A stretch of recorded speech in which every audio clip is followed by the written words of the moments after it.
Samantala, magkakaroon naman ng sariling Tactical Operations Unit ng PNP Drug Enforcement Group para sa Oplan Double Barrel Reloaded. Pamumunuan ito ng hepe ng istasyon kasama na ang presensya ng mga barangay official at iba pang mga sektor. May report si Kirby Cristobal.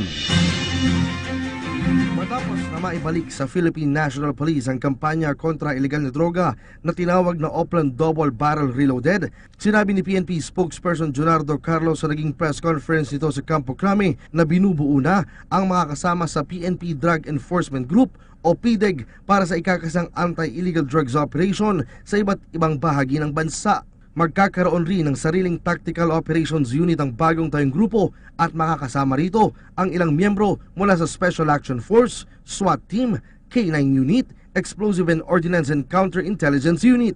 The National Anti-Illegal Drugs Management Committee may mga hindi pa kompleto kasi there are yung PNP DEG under Senior Superintendent Graciano Miares. Nasa organizational stage sila to be able to have the necessary personnel. Yun yung ginagawa ngayon ni Colonel Miares. That's why he begged off for some of the requests for interview. Looking for the best PNP officer that would join him in the PDEG para ma-organize na kaagad.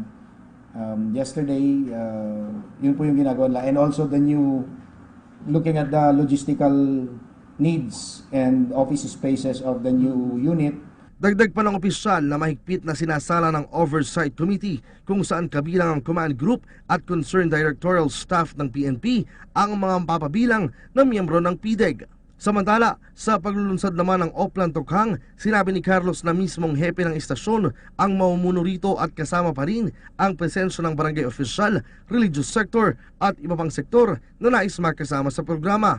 Ngunit nilinaw nito na prioridad pa rin ng pulisya ang kaligtasan at seguridad ng ating mga kababayan. Open pa rin naman yung invitation natin on all sectors. This is more to be transparent. Ngayon, kahit naman po nung tayo nagsasagawa ng last 7 months, open naman po sa inyo.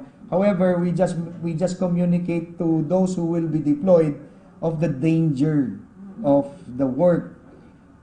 Tapos yung the limitation of the movement, if you have the necessary protective gear, pinapaunawa ho namin muna yon bago ho natin na-accommodate. If you're ready and your lives are not going to be in the line of fire when we do the operation, we're okay with that. Ayon pa kay Carlos, hindi rin maaaring sumama ang mga dating personnel ng AIDG sa bagong PDEG, maliban na lamang kung ang Oversight Committee ang mag-uutos na maging parte sila nito.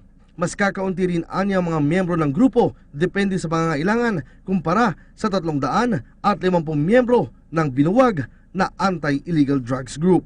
Mula dito sa Campo Crame para sa PTV News, Kirby Cristobal.